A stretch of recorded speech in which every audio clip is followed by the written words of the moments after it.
বাজারে ক্রেতা বিক্রেতার দরদামের দৃশ্য দেখে প্রথমে মনে হতে পারে স্বাভাবিক বেচাকেনা, কিন্তু না, এর আড়ালে লুকিয়ে আছে মধ্যবিত্তের রূপালী ইলিশের স্বাদ নেয়ার আকুতি। উচ্চমূল্যের বাজারে ইলিশ না কিনেই চলে যাচ্ছেন অনেকে। ইলিশের সংকটে চেনা রূপ হারিয়েছে বরিশালের কীর্তনখোলা তীরের পোর্ট রোড মৎস্য অবতরণ কেন্দ্র। ইলিশের রাজধানী খ্যাত বরিশালে এখন মাছের রাজাই যেন উধাও। ঘাটতির তীব্রতায় দাম ঠেকেছে ক্রেতার নাগালের বাইরে। মাছের যে আকার ছোঁয়া দাম, দক্ষিণাঞ্চল ইলিশের উৎপত্তি, সেখানে মাছের হাহাকার। মাছের যে অবস্থা, বাজারে যে দাম, এই উর্দুতে মাছই তো কেনা যাচ্ছে না। ছোট মাছ দিয়ে কিনতে পারি না, ইলিশ মাছ হ্যাঁ দাম বেশি।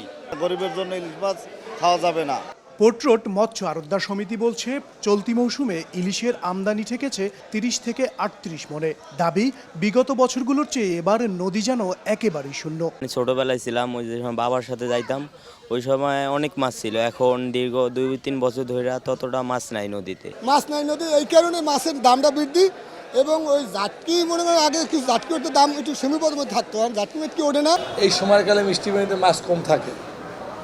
এই আপনি জ্যৈষ্ঠ মাস আষাঢ় মাসের সময় একটু কম থাকে মাছ, হয় আষাঢ়ে 15-20 থেকে কিছু মাছ আমদানি হইতে পারে। মানবসৃষ্ট ও প্রাকৃতিক প্রতিকূলতায় ইলিশের গতিপথ পরিবর্তন ও সরবরাহ হ্রাস পেয়েছে বলছে মৎস্য বিভাগ।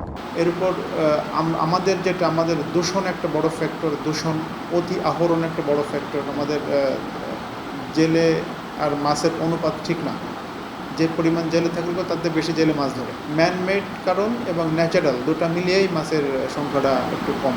11 জুন মধ্যরাত থেকে চলছে সমুদ্রে ইলিশ শিকার। এর আগে নদ নদী থেকে মাছ ধরা শুরু হয় 1 মে থেকে। মেহেদী হাসান বাপ্পি, সময় সংবাদ, বরিশাল।